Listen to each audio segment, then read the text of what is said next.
This is the home of Capone and the policy kings. So Bronzeville, all of them things will all of us dream. But ain't no telling what tomorrow's drummer will bring. When the streets are calling with gangs, disciples, and Latin kings blow you out of your scheme. Mayor Lightfoot's first city council meeting is already over, and it was nothing short of memorable as she made it clear she will not be intimidated, not even by the city's longest serving alderman. Concerned that the rules have a gender designation and not his or her. Is that the gist of it? That's it. Is there any other thing that you want to call to the chair's attention? No. All right, so, sir, we'll take your issue under advisement. We're going to move forward. Alderman Harris. Mayor Lightfoot appearing very comfortable at the podium, facing the 50 aldermen. She'll need to adopt the reforms she is seeking. First and foremost, new aldermanic rules to bring more transparency and the reorganization of council committees, and it will likely happen despite some pushback. The vote on her committee choices sailed right through, which makes Alderman Scott Wagaspak the new finance chair, replacing Alderman Burke. After the meeting adjourned, Mayor Lightfoot addressed what happened on the floor. Alderman Burke is somebody who likes to test people. He likes to see if there are weaknesses. And he has attempted to do this in the past with me, and he's failed spectacularly every time. And every time he tries it, he will again fail spectacularly. I'm not going to start off my term as mayor with the city council putting up with somebody who is just playing games for the sport of it. The people in the city expect us to do our jobs. They expect the government to actually work on behalf of the people and not have a Game of Thrones gamesmanship on the floor of the city council. I'm not having it. A number of aldermen expressed support for the mayor's new tone that she has set, as well as her agenda. So far, no public comment yet from Alderman Burke. Mayor Lightfoot, you're patting yourself on the back today for rushing through a casino that 80% of the people in the new 42nd Ward say they just don't want. You're saying that this is going to, if it's ever built, that is, result in tourism, result in conventions. But the real reason why we don't have the tourism or the conventions is because of violent crime. You issued a violent tweet, call to arms, and since then, we've had multiple instances of mob violence in downtown Chicago. We've had shootings, murders, mass shootings. You talk about Texas. Mass shooting here in the city of Chicago. Is there a question? There is indeed. What is it? There is Let's indeed. get to it. Let's get to it. Absolutely. A speech is not what you In were fact, supposed you went to to do. Texas. Let's get to it. You went to Texas. Please get to your question. Well, if I may ask my question, you went to Please Texas ask for a your gay question. and lesbian fundraiser, okay? I've talked to the taxpayers, the voters, the citizens of Chicago, mostly black and brown. They say that they resent that. Will you rescind your violent tweet to call to arms? No, let him talk. The more he talks, the more stupid he sounds. Please continue. Will you rescind your call to arms tweet in the light of the mass shooting in downtown Chicago? So, as stupid as you think that may be. So let me just deconstruct the series of lies that you just spewed, as you do every time you come to one of my press conferences. Number one, our tourism numbers are off the charts.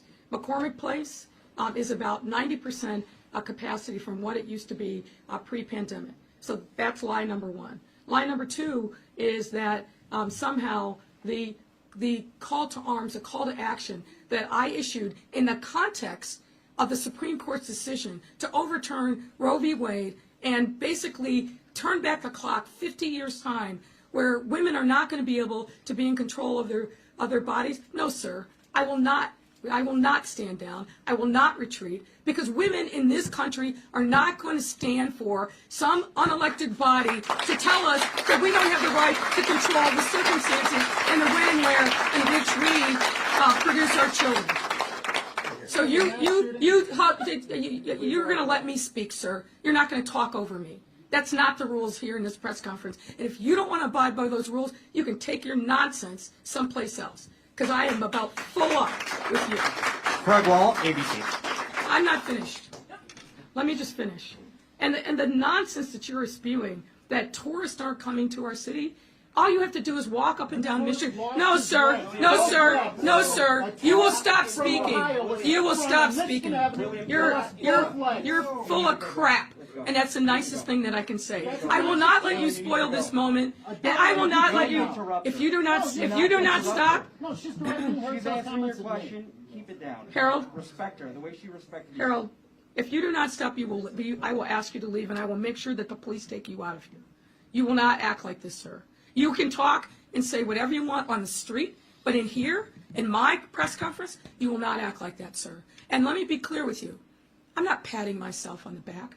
I'm not doing a victory lap. What I'm saying is that after 30 years of futility, the men and women of this city will have good paying jobs that they can build a future on. What I'm also saying is that the taxpayers of this city will not have to be called upon again to shore up our police and fire pensions. Answers. I think I'm entitled. You want? Now, you don't want to hear the facts. I want the truth. You can't handle the truth, sir. But that is the truth. You want answers? I think I'm entitled. You want answers? I want the truth. You can't handle the truth. Responsibility to review this process. A failed process. And an administration that is more worried about campaign contributions than doing the right thing for the city of Chicago. You are out of order.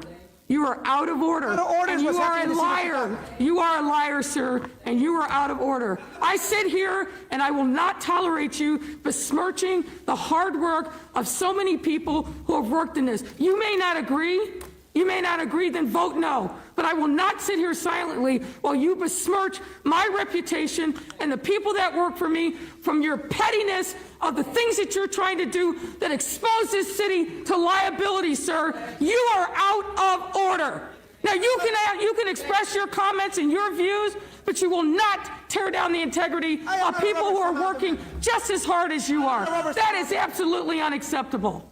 It is unacceptable to deny the right of answers to a community. Where would we address the issue of predatory practices of casino operators? We asked for a plan, Mayor Lightfoot, a plan to address that issue. That's what we need to hear from you. Not a plan that is going to be discussed after the fact. You are out of order and you are lying. Almost every word that comes out of your mouth after you say your name is a lie. You need to stop, sir. I'm not stopping because I have the right to speak. I am enough of discrimination. You are a liar, sir. I have the right to speak as any other colleague. Enough is enough. Yeah, enough is enough. But we're going to Please talk about the facts. cease and desist. Everything I said here is a fact. Please cease and desist.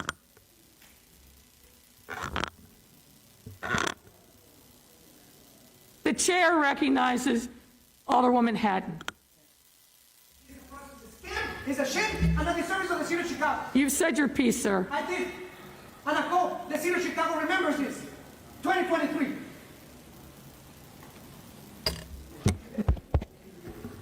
All right. Thank you. Thank you, Madam President. I can't tell. Is the mic on? All right. We're going to take a collective deep breath. Judy, political observers say that when the mayor and the city council are at loggerheads, it's the people of Chicago that lose because it means city business gets delayed or worse, derailed. How dare you come in here, you little pipsqueak? How dare you come in here? The council battles were legendary during Harold Washington's time in office, with the Verdoliak 29, as they were known, fighting Washington and his allies constantly. I can't tell. 1 minute we're there, 1 minute we ain't. What happened yesterday was like nothing, frankly, compared to the Washington Times. Former Alderman David Orr would know. He was there. But if you compare it to when Harold was mayor and the 29 was acting up, no, it was vicious nearly every day. Well, it can get better, but the mayor will have to sit down with the city council and actually talk to them instead of dictate to them. Longtime political consultant Delmarie Cobb says Lightfoot set the tone very early. I think it's something about that office that when you walk into it, there must be something in the air that immediately tells you you're the smartest person in the room and you know more than anybody. But Orr, a Lightfoot supporter, says the council bears its share of the blame too. There are people who, before she was elected, decided they want her out, okay? And that's been an undercurrent all the way through. Council wars means you don't work together. It means your opponent is always an enemy. When you don't get the people's business done in a timely manner, everybody loses out. Now, tomorrow afternoon, the City Council will reconvene to take up unfinished business from Wednesday, and many people will be watching to see just how things play out. Judy, it's looking more and more like we could be heading for another round of council wars. The mayor's allies calling for a vote on Celia Meza to be the next corporation council, only to have Alderman Ray Lopez and Jeanette Taylor quickly motion to delay the vote in a procedural move. It all went downhill from there. When do we stop playing the game of mistreating people in our community? So this ain't about that. And so I second Alderman Lopez. Angered by the law department's move to dismiss the lawsuit filed by Anjanette Young after the wrongful raid on her home, Jeanette Taylor joining Alderman Ray Lopez, effectively blocking a motion to approve Celia Meza, seated here next to the mayor, as the new corporation counsel. This looks like a last-minute drive-by. In a highly unusual move, the mayor then left the dais to confront Taylor face to face, the two exchanging words and pointing fingers, Taylor not having any of it, not backing down. What did she say to you? We saw her with her... Just basically, I cut out a Latinx woman. I cut out a woman of color, DP in this. No, I didn't. This is to teach you a lesson about you have to work with us. I saw the whole thing and I couldn't believe it, and I want to know who allowed and why would they allow her to go back there? The mayor's floor leader, Michelle Harris, a short time later motioning to adjourn the meeting, which was quickly appealed, leading to more confusion and frustration. I have considered your appeal, and I've denied it. We're going to Alderman Harris.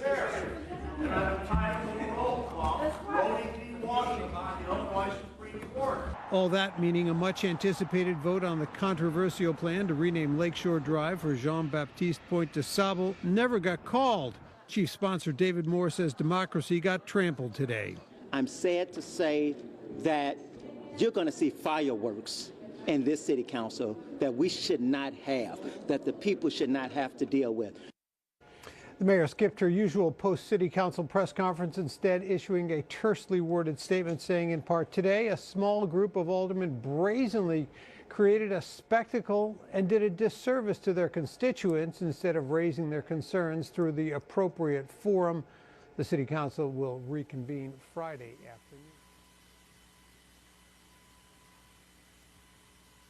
afternoon. Good morning, everyone, and thank you, Superintendent.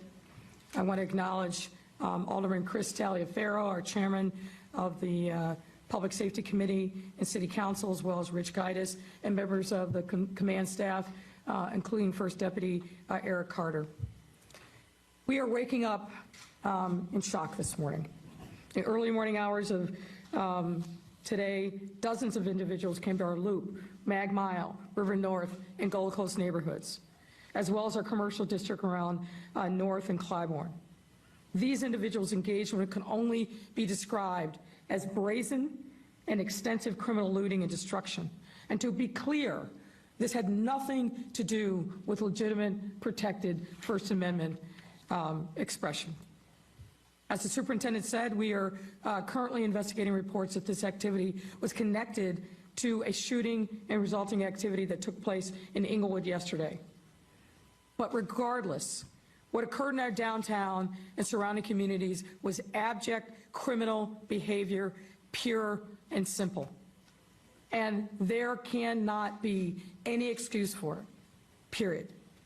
This is not legitimate First Amendment protected speech. These were not poor people engaged in petty theft to feed themselves and their families. This was straight up felony criminal conduct.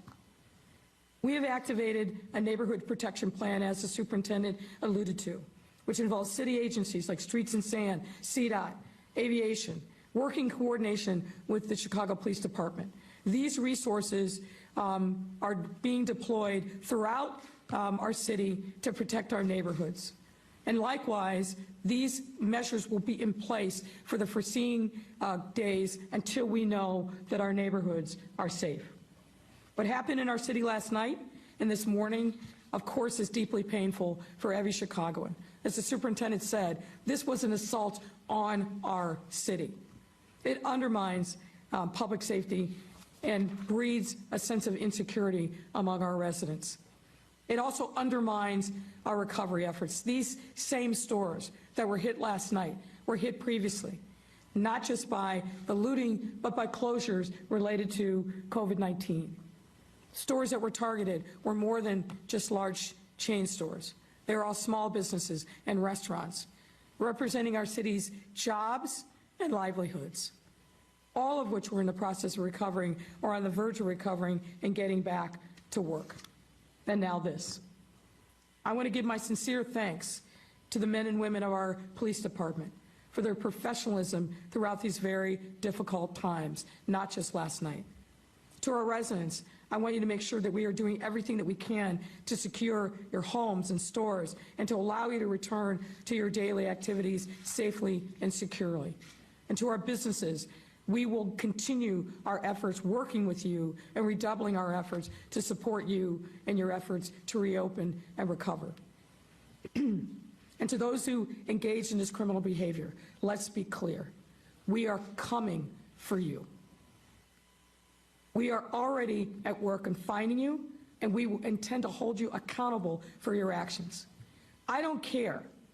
I do not care whatever justification was given for this. There is no justification for criminal behavior ever. You have no right to take and destroy the property of others. Our residents deserve to be safe. Our businesses deserve to understand and enjoy safety and security of their property and in their employees. And our police officers deserve to be able to do their job without having to worry about shots being fired, projectiles being thrown, and being maced. This is not anywhere near acceptable. And I call upon our state's attorney and our courts to make sure that these individuals who are arrested and those to come are held accountable. Put your best people on this. We have made the case. We have the video. We have the officer testimony. These people need to be held accountable and not cycled through the system. And judges that are holding these cases, you need to step up and be responsible. We can't continue to allow this to happen. And as the superintendent said, for people to believe that there is no accountability through our criminal justice system. No one wants to hold people in jail because they are poor. But people who engage in this kind of criminal activity, they need to be held accountable. And we can't do it alone. We need the prosecution and we need the courts to step up and do their part as well. And that is certainly my hope and my expectation. The gains that we have been able to make as a city through all these challenges, the pandemic, the righteous uprising in the wake of the murder of George Floyd, the other things that we have done to demonstrate that Chicago is back and resilient. We've been able to do this because we stood together, shoulder to shoulder, neighborhood to neighborhood, neighbor to neighbor. And we can't abandon that which has served us well over this most difficult time. But part of that means that we have to also step up in a time of challenge like this one and give no shelter to the criminals. You've heard me say this before. The people who are the shooters, as well as the people who are the looters. People in neighborhoods know who these folks are.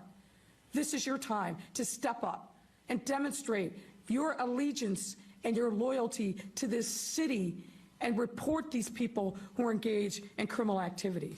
We cannot do this without you, and we need every single person with knowledge or information to step up. You can do that anonymously by calling the tip line. But we need people to step up. We are not going to let our city be taken over by criminals and vigilantes, no matter who they are, what they're doing. This is a time for us all to step up, and we will do just that.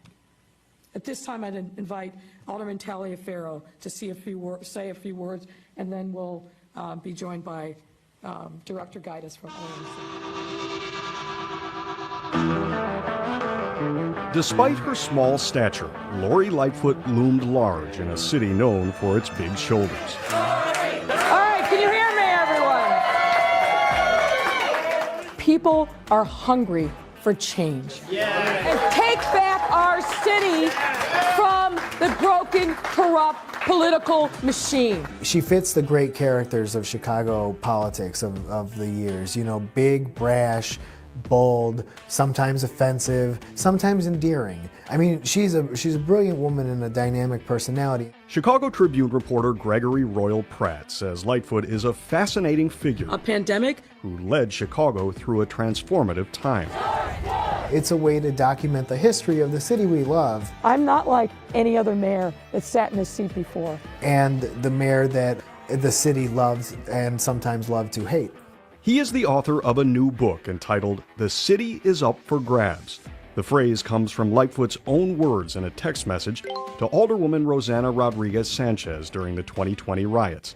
But in a broader sense, it also describes the political void from which she emerged. This has been the job of a lifetime, but it is not a job for a lifetime. When Mayor Rahm Emanuel stepped down in 2018 and said, I am not going to run again. This seismic political event reshapes the race for Chicago mayor. That created a power vacuum in the city of Chicago that threw the political establishment up for grabs. I got into this race to talk about ethics reform, and I talked about Lightfoot was initially viewed as a long-shot candidate in the crowded field to succeed Rahm Emanuel. But her candidacy would be boosted by extraordinary luck. It was an afternoon raid here, and it went all day at Alderman Burke's office. Powerful Alderman Ed Burke's indictment on corruption charges, I've done nothing wrong, galvanized voters against the machine. So did we land the tuna? I'm calling on him to resign. A nimble Lightfoot rebranded as the reform candidate. This is an incredibly important election. It's really going to determine the future of our city. She ended up in a runoff against Cook County Board President Tony Preckwinkle. President Tony Preckwinkle, make some noise, Chicago! And I look forward to serving them and serving all of you as mayor of the city of Chicago. It was a really bizarre election in that way, where Lori Lightfoot did everything right and Tony Preckwinkle did everything wrong. The next mayor of Chicago, Lori Lightfoot. Lightfoot won in a landslide, sweeping all 50 wards. She made history as the first openly gay person and the first black woman to hold the office. I, Lori Elaine Lightfoot, Do solemnly swear. do solemnly swear. But in Pratt's analysis, she made an immediate error, alienating city council during her inauguration speech. For years, they've said Chicago ain't ready for reform. Well, get ready, because reform is here. He says it's indicative of a theme throughout her time in office. That will be dealt with. The impulse to act as a prosecutor instead of a politician. You can't slap everybody all the time as though they're a criminal, because that's just not the way that you get stuff done. And she could not adapt her personality and her leadership style. Lightfoot did not agree to be interviewed for the book. He asked her straight up if she would run for mayor, and she denied it.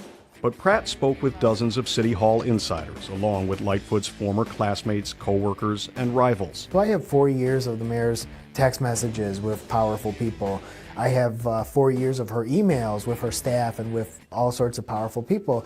How do you want, 15, 20 years from now, how do you want Chicagoans to look back on the Lightfoot term? In an interview with WGN last August, Lightfoot discussed some of her key accomplishments, bringing a casino to Chicago and her signature economic development initiative, Invest Southwest. People, her staff coming over in our neighborhood to really want to hear us. I've been here 37 years. I have never met a mayor. Which brought projects to historically ignored parts of the city. I think we planted great seeds for transformation. All non-essential businesses must stop operating. In March of 2020, Lightfoot's agenda was upended. We had to let all of our employees go. We both lost our jobs. As the world experienced the beginning of the COVID pandemic. I think that Mayor Lightfoot should be proud of her work under COVID, and I think that as a city, the city should be proud of her. But that doesn't mean that it's that simple or it's that clear. Though we remember the tough leader whose strict stance became a national symbol of responsibility, to force compliance if necessary. Pratt says Lightfoot was reluctant to take drastic action. Wear your mask. And had to be pulled in that direction by Governor Pritzker. She was a little bit behind him every step of the way, and he complained about that to his associates. You got to stay home. Sometimes you luck into a reputation that maybe you didn't earn, but you get anyway. And, you know, if I was her, I would ride with it too. Mama! Get up! We're getting the car right! On May 25th of that same year, George Floyd was killed by a police officer in Minneapolis, sparking violent riots and massive protests across the country. We support and uplift what's right, and we must strongly condemn what's wrong. In Chicago, looters ransacked stores on Michigan Avenue and in various neighborhoods. Every other building is boarded up. The challenge it was everywhere. It was a collective failure of the city and its leadership to fully anticipate.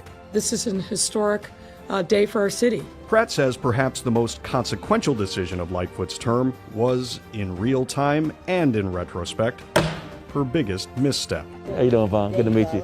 The hiring of David Brown as police superintendent. Pratt reports that many in Lightfoot's own circle viewed him as overmatched and outdated, disengaged, and directionless.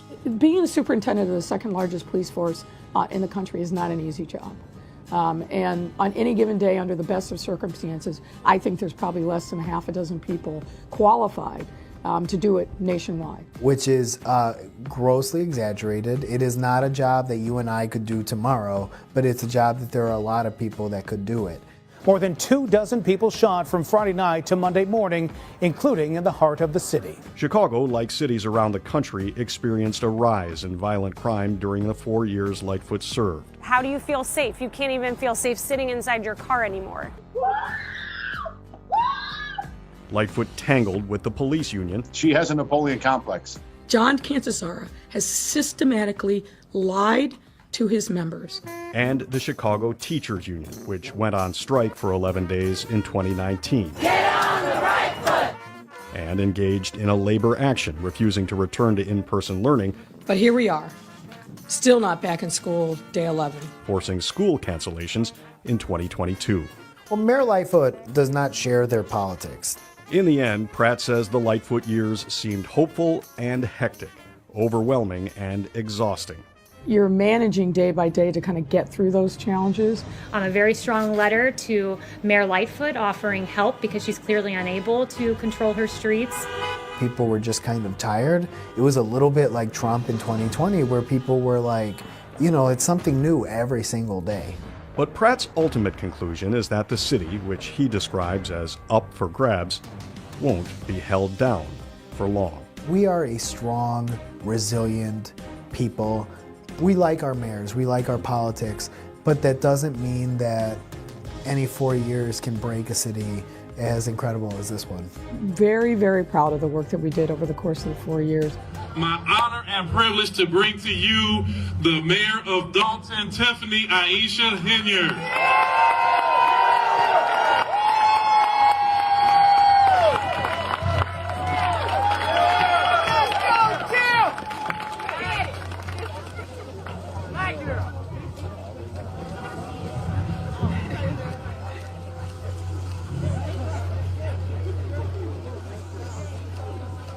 Thank you guys for coming out this wonderful Saturday. I know it's chilly, but thank you once again. Yeah. Giving honor to God, who's the head of my life. I know y'all understand how that feels. To the residents of Dawson, to my family, my beautiful and supportive mother and father, and my brother and sister, to my heart, my daughter, baby Justice, to Judge D. Renee Jackson, who has always sworn me in at every ceremony, to my new village clerk, Allison Key, and to my village trustees, Brittany Norwood, Jason House, Edward Steves, Kiana Belcher, Andrew Holmes, and Tammy Brown. And to the outgoing mayor, Mayor Riley Rogers, Clerk Mary Kay Dugan, and Trustee Deborah Denton, who I will so miss.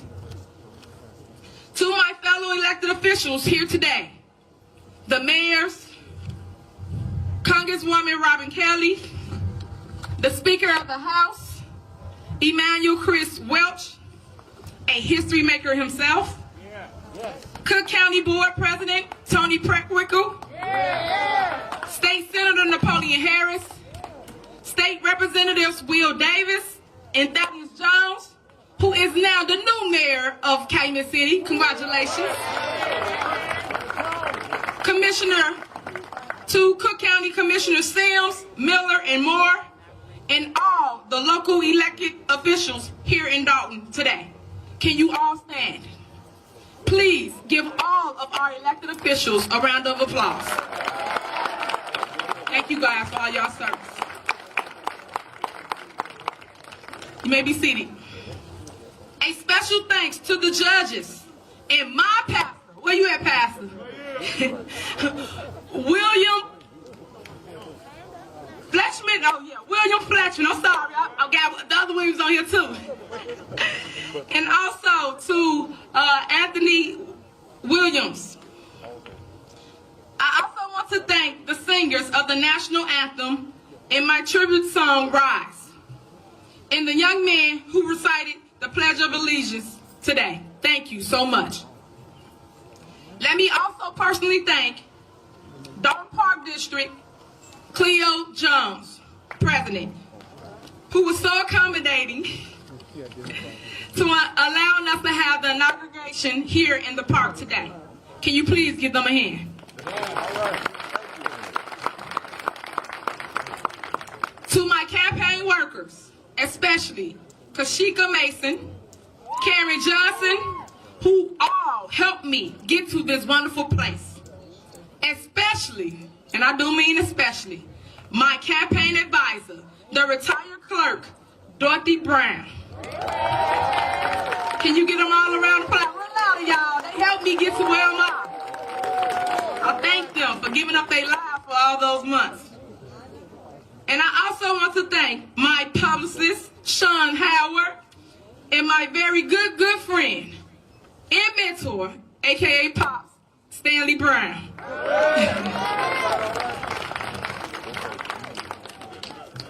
Dalton residents, I am reporting for duty.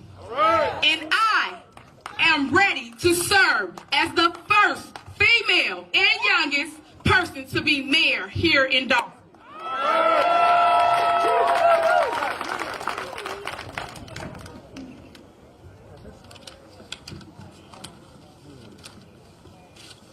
I want to start off by giving my sincerest thanks to the residents here today for voting for me.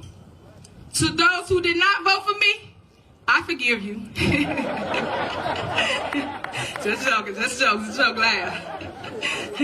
But I look forward to bringing the change to Dalton that we deserve and earning your support.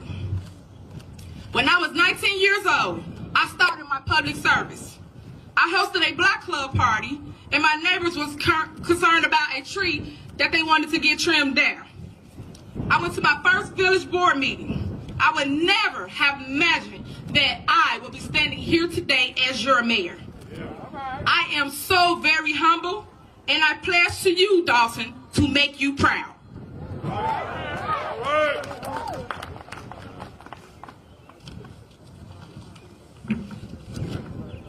Many of you know that I have been known as the people's trustee because of my concern and my fight for the people as the trustees. And now I will be known as the people's mayor. J.F. Kennedy said, ask not what you can do for your country, but ask what you can do for your country. John F. Kennedy was speaking about the participation of citizens in making the country better. I am asking Dalton residents to participate with me in building a better Dalton. This is for you, Resident John. The first thing I would do as mayor is host a virtual transition town hall meeting so that the residents can provide me with their input during this transaction. I will also set up a special email address so that you can email me your recommendations.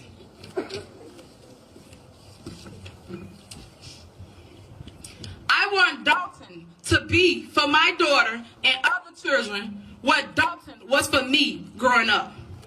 When I grew up here, we had a vibrant Dalton, thriving businesses, clean communities, safe parks, and safe streets. Y'all didn't hear me. Safe parks and safe streets. We must work together to bring economic development to the village. Therefore, I will create a position of economic development director and charge him or her with developing a comprehensive economic development plan for Dalton. I want that plan to include improving the infrastructure, such as the streets and roads. I want to bring new businesses and improve the old businesses, all while developing our residential neighborhoods, while working with the Park District, School Board, Library Board, and all other government entities. Dalton, we need jobs. Say it with me. We need jobs. Y'all gotta let them hear you. We need jobs in and around Dalton. I want to work with the Board of Trustees and the mayors of our surrounding towns to attract manufacturing and other companies to our areas. Stacy, this is for you. And I heard you. Here's your answer. Crime has been on the rise in Dalton for a long time. I am bringing back Chief Collins. Where you at, Collins? Stand up so they can see you. This is your new police chief. And I am charging him with bringing a comprehensive policing plan to fight crime in our community. I know that it's going to take all of us to get the crime under control, but Dalton, know that this is one of my top priorities. Dalton, I pledge to ensure that both our police officers and our fire personnel are trained properly. To help me with the fire department, I am bringing back Pete McCain as fire chief. Pete, this is your new fire chief. And I am also charging Pete with providing me with a comprehensive fire safety plan to make Dalton safe. And that includes ensuring that all of our fire hydrants are working and working effectively. Andrew, that's for you. You're welcome. I know that the village has struggled a long time with the water department. This includes the water readings, billings, and payment centers. And we all have experienced outdated water readings, incorrect water bills, poor payment center services, high water rates because of non-payments to the city of Chicago, and many other problems. I pledge once and for all to fix the issues within our water department.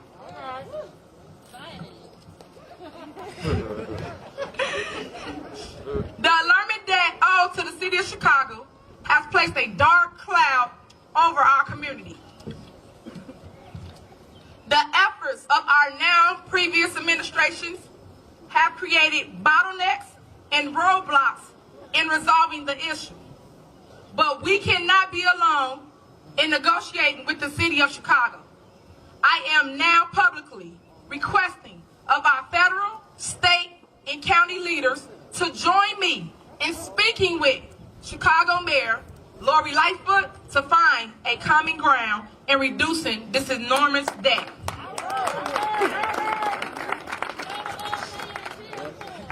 And finally, to receive input from the residents. Stacy, I heard you. I will start a residents advisory committee, and I will hold periodic town hall meetings to keep you, the resident, informed. I am ready to work. All right. So, to any single mother,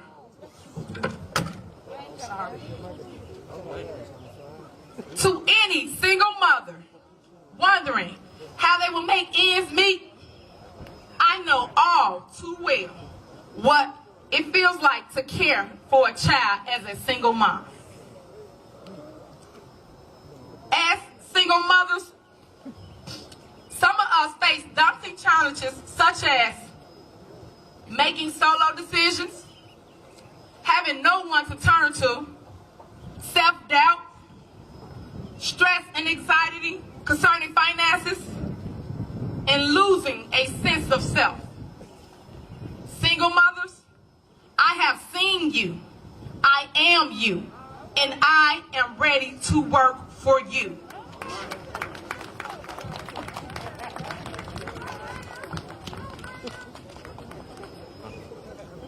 To those in our town who are looking to the village for help, I have seen you, I have heard you, and I'm ready to work for you. And to the youth who are thinking about whether the village of Dalton has a place for them, I have seen you, and I got a place for you, and I am ready to work for you. And to all of you, I have seen you. My name is Tiffany Aisha Henyard, a woman of color, and I am the mayor of the village of Dalton, Illinois. And I am ready to work for you.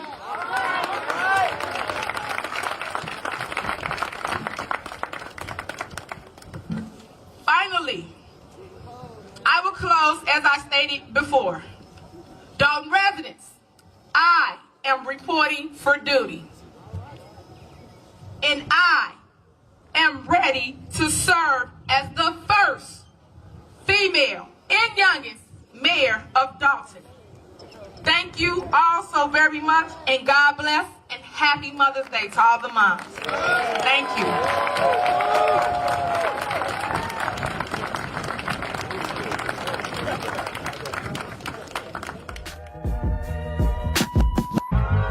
That's my girl. I'll be your friend at the very end.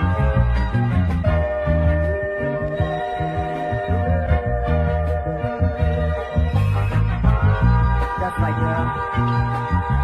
I'll be your friend at the very end.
You bring your swollen egos to Chicago. You bring your out-of-town pride to Chicago.